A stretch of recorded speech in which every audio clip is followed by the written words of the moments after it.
Umaga sa ating lahat mga ka-farmers. Ito na po ang update sa ating ampalaya na 3 bisis nang napipitasan. Ayan po mga ka-farmers, palaging maputik po ang ilalim dahil po sa palaging umuulan. Ayan mga ka-farmers, napakaganda at marami na po tayong mga bungang makikita. Ayan, putik mga ka-farmers. So napipitasan na po natin ito ng 3 bisis. So ngayon may babanggitin lang ako din tanong na sasagutin. Alin daw sa dalawang variety ang mabunga, Mestiza ba at Galaxy Max?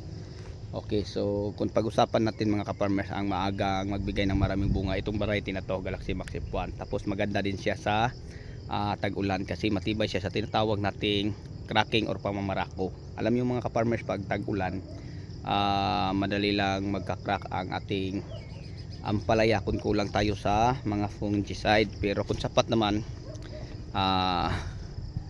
maganda mga ka-farmers ang ating mga harvest na mga bunga. So yan, kailangan natin ito ibaba ang mga bunga mga ka-farmers, parang maganda. So marami pang mga maliliit.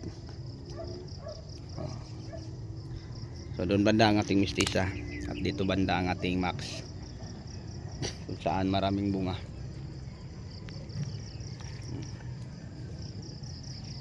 So yun lang po, no? Siguro ang may share.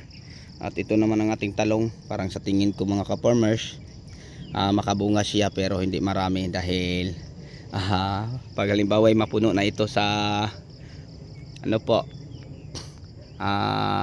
gapang ng ampalaya, hindi na ito masisinaga ng araw. Lalo pa ngayon, sobrang maulan ang palagi ang panahon. Kung tag-araw lang mga ka-farmers, 100% akong makakabunga to ng marami. So okay lang mga ka-farmers, kasi kung halimbawa ay hindi siya mag-success, no, kasi may ampalaya pa. Pagkatapos ng ampalaya mga ka-farmers, pagkakataon na niya. So kung pangit man ang kanilang mga bagong usbong, may paraan tayo din eh.